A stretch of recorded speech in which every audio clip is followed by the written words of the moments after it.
Good morning, everyone. Today we're going to be learning about Phylogeny and Cladistics.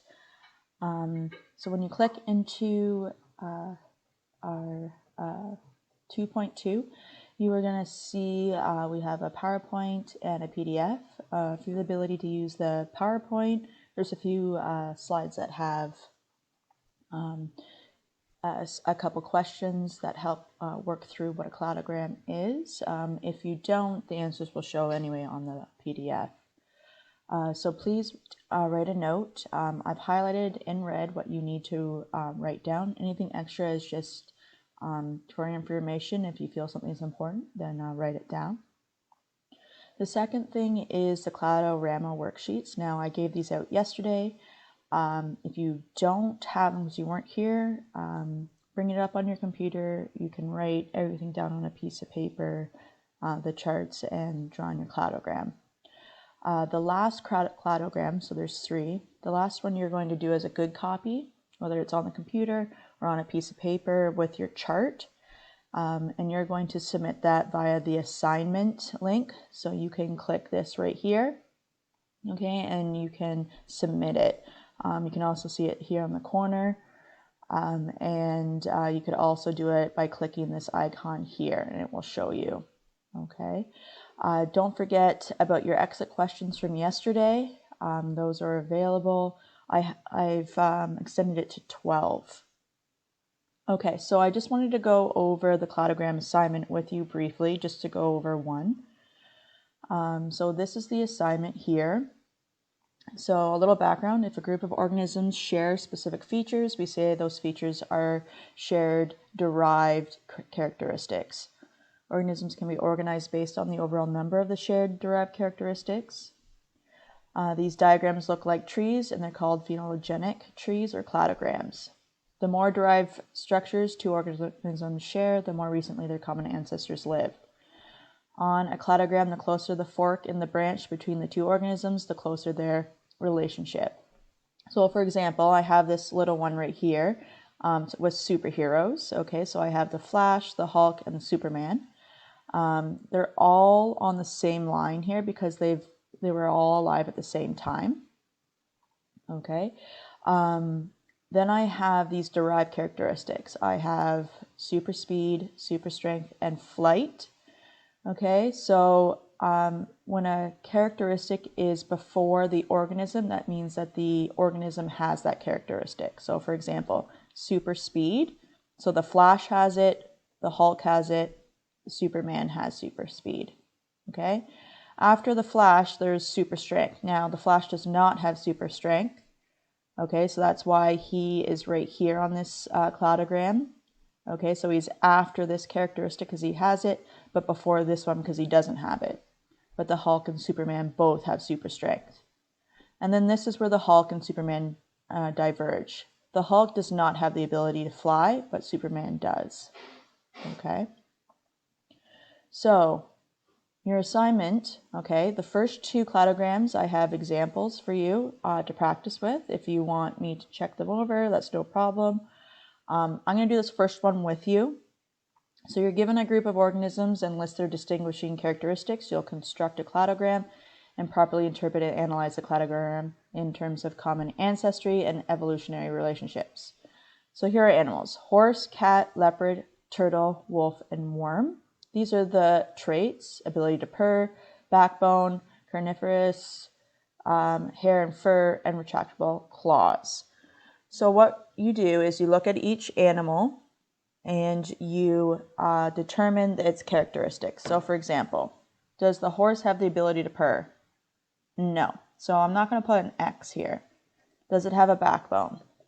Yes, it does. Does it eat meat? No. Does it have hair or fur? Yes. Does it have retractable claws? No. And then you total up your derived characteristics. So this horse has 2 of these. Looking at your house cat, does it have the ability to purr? Yeah, it does. Does it have a backbone? Yeah. Does it eat meat? Yep. Definitely has fur. Can it retract its claws? Sure can. So you count them all up. 1, 2, 3, 4, 5. and you move on to the next one. Now, if you're not sure as you're going through these, if it has a characteristic, just look it up on the internet. Just write in, like for example, can the leopard purr? Well, if you look that up, no, they actually can't. But they do have a backbone, they do eat meat, they have fur, and they can retract their claws. Let's take a look at the turtle.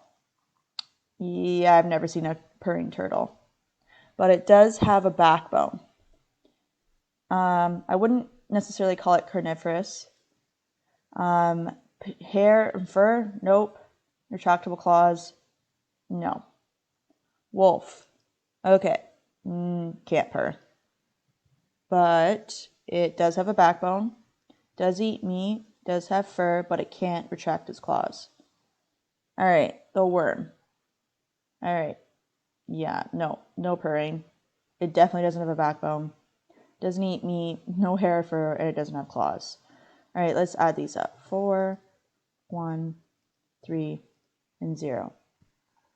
So what this does, it helps you arrange your animals in order. Okay, so the animal or organism that has the least amount of derived characteristics are going to be more to the left, okay, on your cladogram. All right, and this helps you put them in order. So it's going to go the worm, then the turtle, then the horse, then the wolf, then the leopard, and then the cat. Okay, so I'm going to create this on the computer just to show you. So I've already arranged them in order, okay, in the order of the derived characteristics. So worm, turtle, horse, wolf, leopard, house cat. Now, since they're all alive at the same point, okay, in time in our history, they're all on the same line. All right, so I'm going to draw my arrow. Let's see here, insert shapes. A little arrow here. Okay, and I'm going to draw an arrow to my house cat.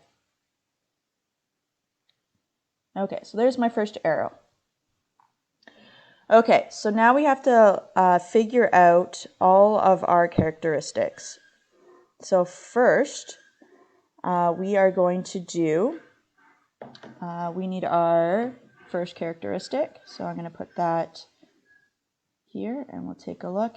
And since the worm does not have a characteristic, okay, I'm going to just put its arrow first because there's nothing that's going to happen before it because none of them worked for it.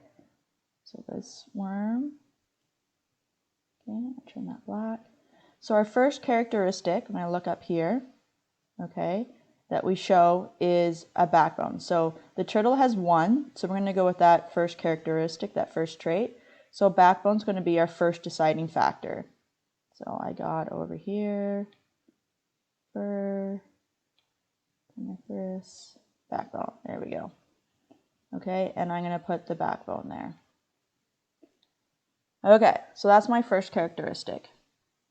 And then I'm going to have my turtle. So I'm going to draw, insert shape. Okay, so every animal after that point is going to have a backbone. Okay, so we have our turtle as 1. Okay, our next is the horse. So it has a backbone and then hair and fur. So after this point, all the animals are going to have hair and fur.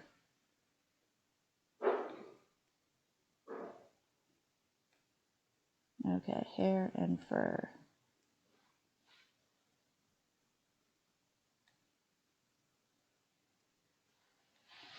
Okay, now my horse.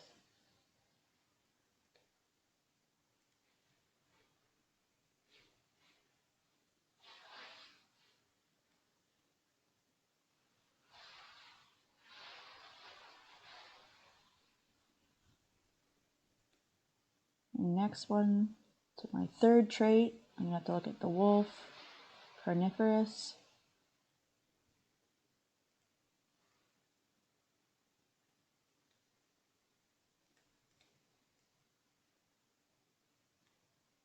Draw my shape.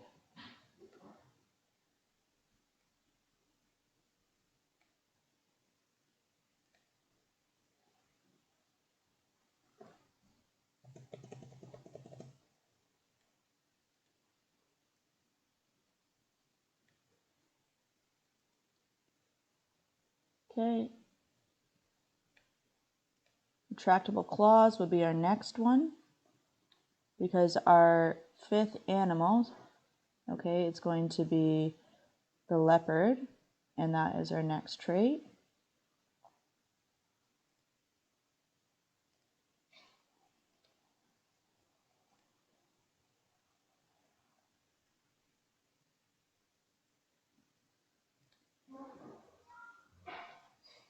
And our last trait is going to be the ability to purr.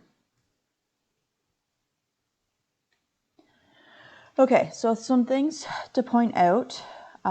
Make sure that if you are drawing this, that you're using a straight edge for a ruler. You want your arrows to be straight, kind of in the same line, so it might be a little bit of maneuvering and spacing, but you want everything to look straight and neat, okay? This, and then our house cat. Okay, so when I look at this cladogram, okay, I can see all these animals lived at the same time. The worm is the furthest away, okay? I can see all these shared at one point a common ancestor, but as you go up, you're seeing more and more similar characteristics, which means they are more closely related. So the house cat and the leopard are more closely related than the house cat and the wolf, and etc. Okay, so that is what I'm looking for a cladogram. You can draw it on a piece of paper. You don't have to do what I did with the computer. Okay, you can draw it. If you want me to take a look over it, you can send me an email with your picture.